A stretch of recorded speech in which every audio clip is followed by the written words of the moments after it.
Welcome to Fuel Change Me. Okay, we're going to the phone. That's what I want to do. So right here. Got it.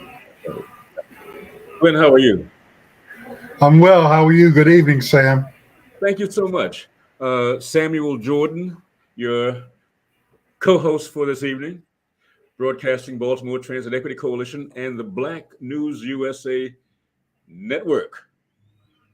Our co-host, Minister Glenn Smith. Glenn, how are you this evening?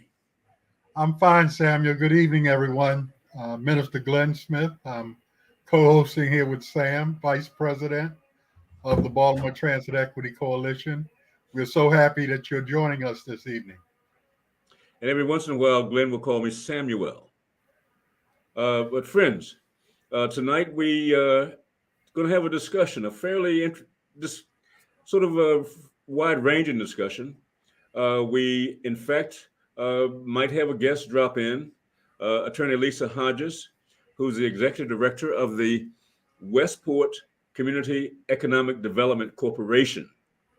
Now, they've been in the news recently because they are a force in South Baltimore, West Point, St. Paul, Mount Winans, Brooklyn, Cherry Hill, and they are fighting for development of affordable housing, community amenities, and have a very interesting history. We'll talk about that a little as well. But most recently, that Westport Community Economic Development Corporation has been engaged in what can only be called legal combat over the maglev project. The maglev, as you might know, is a high-speed rail, but in a tunnel for most of its length from, for example, from Washington, D.C. to Baltimore, 15 minutes, traveling at speeds sometimes over 150 miles per hour. And this is part of an effort to develop a maglev corridor from Washington, D.C. to Boston, not just New York, but to Boston. And this maglev, 15 minutes, traveling at speeds sometimes over 150 miles. But we have noticed some. Okay. We want to make sure that you're getting a clear broadcast. So that was a sort of a test. Make sure that we're coming through. But the maglev is controversial, to say the least. Our guest who may stop in yet, Ms. Attorney Lisa Hodges, has been involved in securing land for about 1,300 housing units that are badly needed, affordable housing units in South Baltimore. That in itself is almost transformative. But at the same time, the Westport Community Economic Development Corporation is an organizer of what's called the Harbor West communities in South Baltimore. And they have a very interesting history. In fact, Westport has been around for since the early 20th century, and it has been a home for some history made in Baltimore, but it was an industrial area first, a home to German immigrants for a long time. And frankly, in the 20s and 30s, it was a home of two uh, so-called Negro League baseball clubs. In fact, if we talk about sports, and as always, let's bring up some sports here. But there are two Hall of Famers from Westport, Al Kaline and Leon Day, Hall of Fame, bad boys. And they have, in fact, put Baltimore on the map, sports. So they're sort of still heroes. You can say Leon Day in Westport, people will turn around and think, you must know this place. But nevertheless, let's talk about what happens with the maglev. Glenn, you had some perspectives on the maglev just this past week. What do you think now that the court has given the power over eminent domain to the maglev group when it was being contested by the housing development group. Well, Samuel, I think it's just another example of how the powers that be make decisions in that for our communities without regard for the community itself. It's no different than what has been going on in Baltimore. If you got enough money, you can almost get whatever you want done. But the maglev was never going to serve the citizenry of Baltimore, the full citizenry. Um, we don't need to get to Washington D.C. 20 minutes earlier, or New York City. It's something that is attractive to people who are privileged to be able to afford, number one, to use that system. So it's just another reminder of how in our communities we have to fight twice as hard and sometimes still come out on the losing end.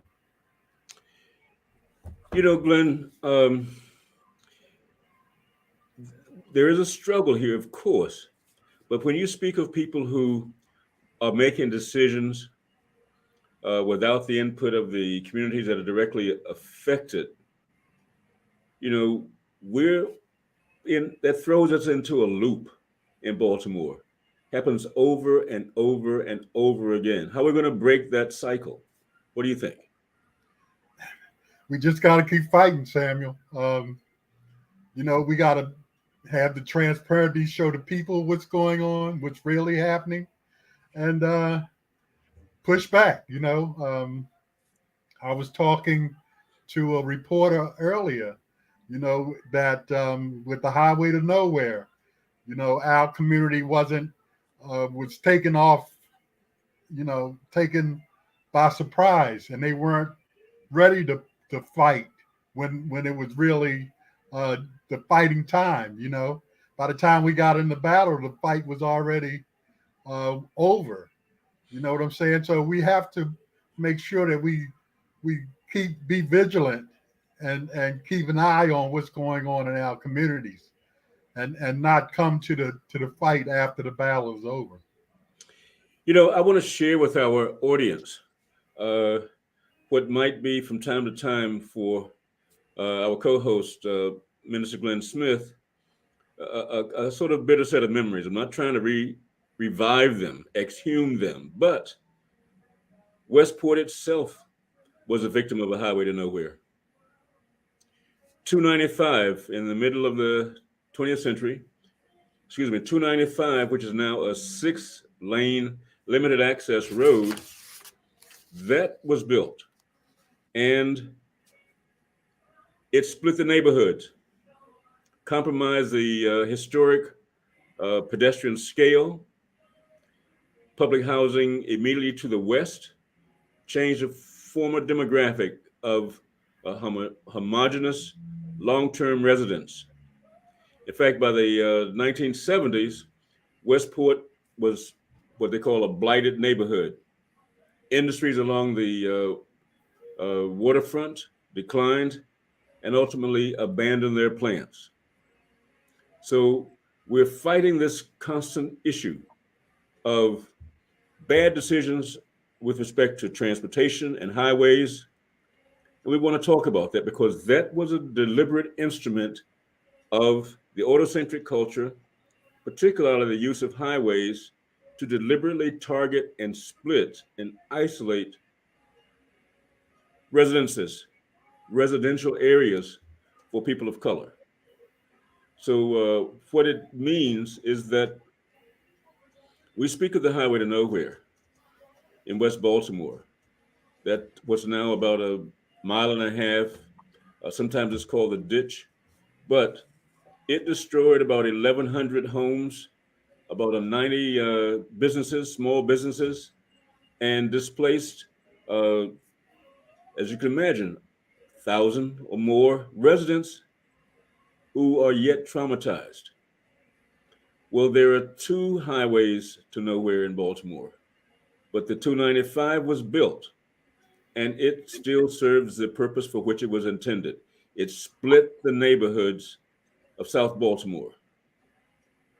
Friends, the Baltimore Transit Equity Coalition insists that we cannot let this happen again. The maglev is another attempt to do just that because the development plans for the maglev are not to develop Westport, where we'll have a terminus in Baltimore, but to simply use that port for the time being while development occurs elsewhere. Imagine this, friends. And it's only speculative, but how many folks who need to get to Washington, D.C. in 15 minutes, who are going to pay about anywhere from, they say 80, but it's going to be higher than that, 80 to 120 bucks or more, could be 160, to get to Washington, D.C. in 15 minutes. How many of these high rollers are going to be looking for a affordable housing unit in Westport? That's not being planned for them. It's being planned for what Baltimore needs. We have to keep that highest priority. So we'll talk about that further. In fact, we're going to try again to reach our guest, Lisa Hodges, who can bring us up to date on what happens next now that the court has decided that that area where the 1,200 to 1,300 housing units would be built can now be subjected to eminent domain by the company that wants to build the maglev. We'll get caught up on that. So let's move on to another issue that was highlighted earlier today by the Maryland Department of Transportation and the Maryland Transit Administration. There was a charrette, not quite a charrette, but a design, a virtual design and build kind of discussion about what should happen with the West Baltimore MARC station. Glenn, you participated in that event. Were you satisfied with the way MDOT presented the program and what it offered for the communities that will be impacted directly by that project? Well, Samuel, you said it wasn't a charrette, but that's exactly the kind of flavor that it had. Um, they used a platform that was kind of complicated. So I'm wondering how the average citizen could navigate that system that they have. I can't recall it off the top of my head. Um, but basically they were showing designs and asking the attendees to vote on them. Really? Um, yes, and I don't know how many people, you couldn't find out how many people were on the call, but they oftentimes do these because in order to get funding, they have to follow um, um, a certain guideline of having a certain number of meetings here and a certain number of meetings there. Right. They also said that they were going to do some pop-up charrettes, pop-ups at the MARC station to get some ideas from the riders. But still, again, getting in contact with the community, I don't think they do a good job. They have never done a good job. I think maybe the Red Line was the best example of having community involvement with these SACs that were formed around the stations on the Red Line project. But this was basically a charrette where you voted on different designs, where to place the artwork uh, that was planned around the MARC station. But like I say, I'm not sure if they really got a good consensus of the people of the community. Okay.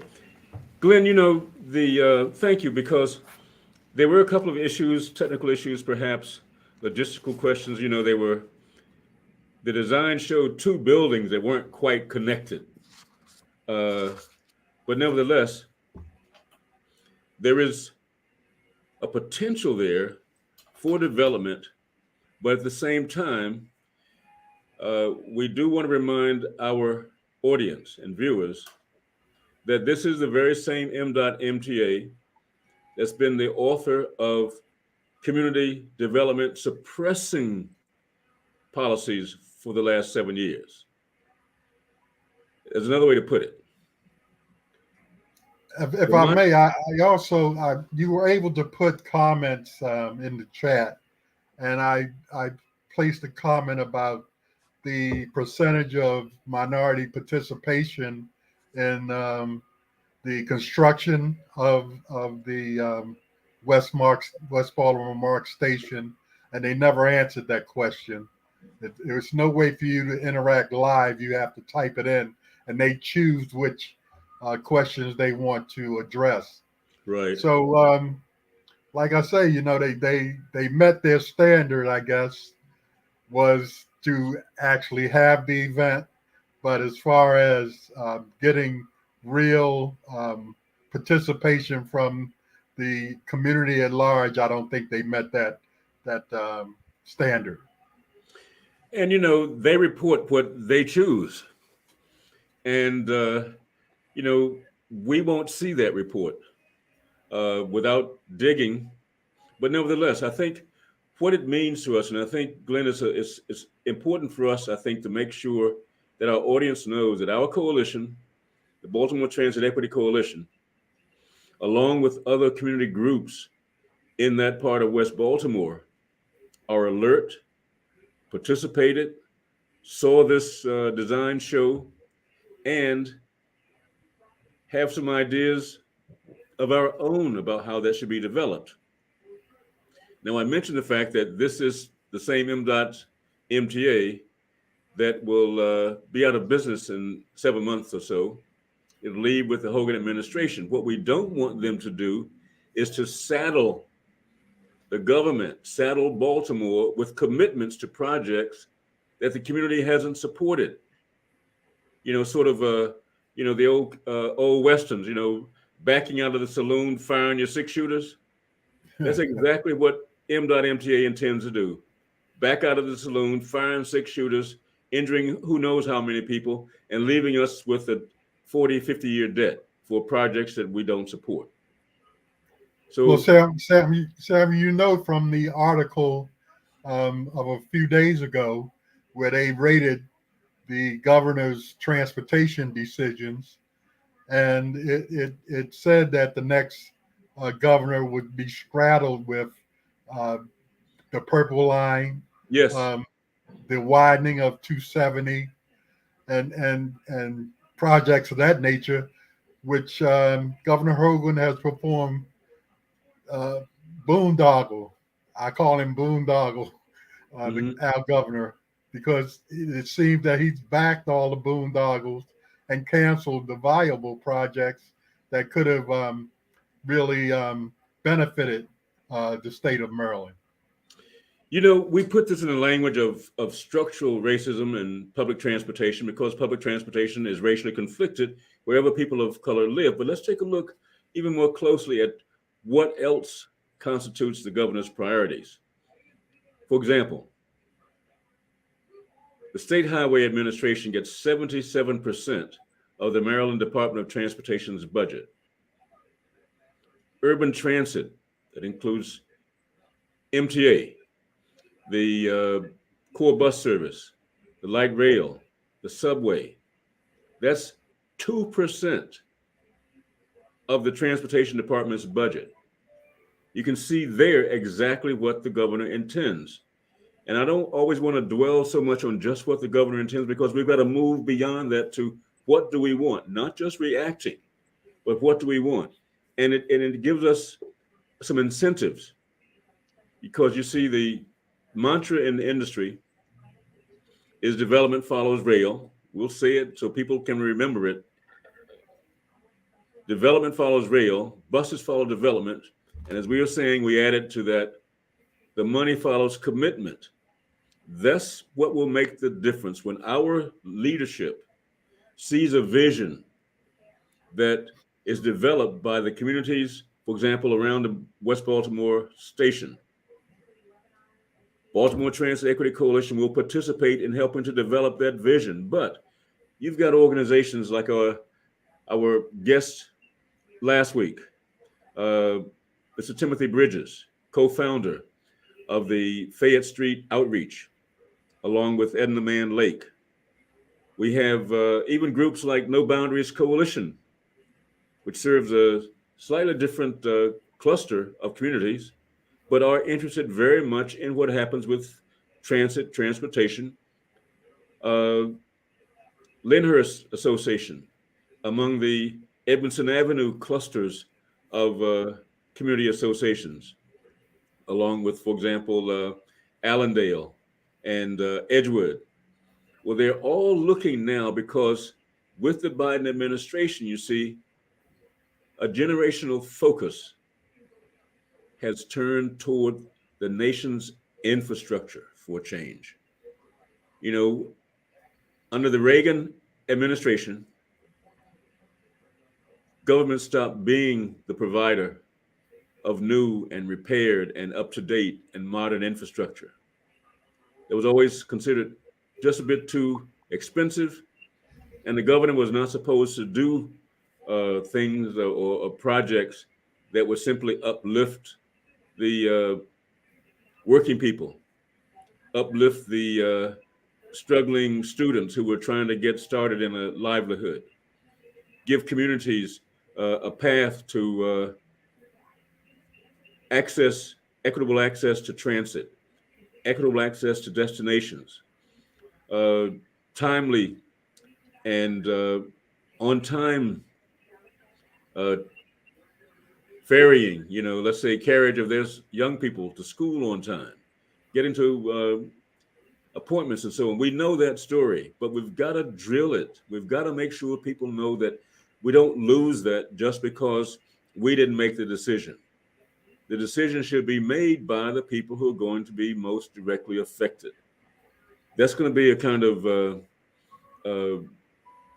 sort of process, a gameplay that we will follow throughout well, the foreseeable future. We want a completion of the red line, and we want to create what's called a Baltimore Regional Transportation Authority that will supplant the MDOT MTA model and let the community, let Baltimore and the Baltimore regional jurisdictions decide what should be transit policy. So we're on that path, Glenn, and I think that we want to say hello to a couple of dedicated uh, followers of our program. There's Michael Haney. Good evening, Michael. There's Michael Randolph. In fact, he's tuned in from Tampa, Florida. But we want to make sure that we develop this network. So we want folks to look out for Baltimore Transit Equity Coalition. You can go on Facebook and find our page. We have a website at moretransit.equity.com. But we're going to build out a network, community associations, institutions, uh, environmental organizations, affordable housing and development organizations, and develop a power that comes from that kind of networking that cannot be ignored as in the past. So that's how the future is going to be a future that we choose. In fact, the only future you don't have to be afraid of is one that you build for yourself. Glenn, you have Yes, any remarks you want to make before we leave? yes, Samuel. I want to say good evening to Mr. Haney, and I hope that the information I sent you helped you get an idea of the question that you asked last session about how we were going to ensure that minorities got their just um, participation in the building of the red line. If you were able if you were able to see, especially from the video of the compacts, how involved the citizenry were in, in the planning and the excitement around the possibility of a red line. So I just wanted to make sure that we addressed that question that you put in the chat last week, and I'm glad you got that information. It also demonstrates something else, Glenn. The spirit of the people who wanted to make that difference, to build a red line, because we played a role in it. You and I are signatories to the community compact, to the Red Line Community, Baltimore Red Line Community Compact. We pledged to see the completion of the red line through. Okay. Well, you can't quite kill the people's spirit completely. Okay. That's one thing. You never really can do so. Uh, I don't want to like flip to what might be some disturbing politics of people, but that's exactly what you're looking at in Ukraine right this moment. And we've got some issues, but they're not saying we'll roll over. And there's a spirit that cannot be totally dominated. Now, our mission is to build and lead an informed, resolute regional constituency that will demand and pursue the completion of the Red Line Light Rail project. But that word resolute means that we intend to not let this spark, this fire be extinguished.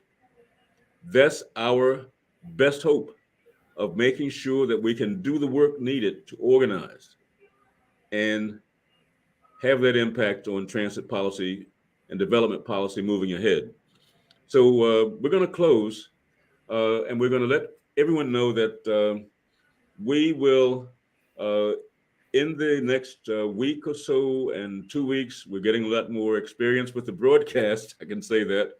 But we'll let you know. We'll have a menu, a list of guests. Dr. Seema Iyer from the Baltimore Neighborhood Indicators Alliance has developed some very, very interesting data that we want to share with you about Baltimore's population loss, for example. In this past census, Baltimore lost 5.7% of its population. But where did that occur? You might be surprised where that occurred. Where are the communities that led that exodus from Baltimore? We want to share that data with you because there are some surprises. But we're going to ring off our broadcast tonight, Baltimore Transit Equity Coalition, and the Black News USA. Glenn, I think you have another comment. Yeah, let me just. I was very much looking forward to Lisa Hodges being on the program tonight, but because of some communication, um, she wasn't able to join in. But hopefully, we can get her next week because this issue of the maglev and the eminent domain is a very important issue, and we need to let people know exactly what's going on with that system down there and with the maglev. So, good night, everybody, and thank you, Sam, again. Thank you, Donnie Glover, for the opportunity, and we invite you all back next week at 8 p.m. And looking And forward thanks to. to our faithful audience members who will be with us next week. And we're Yeah. going to build on that. So stay with us and help us build a network that can expand Baltimore City, Baltimore region. The nation is next.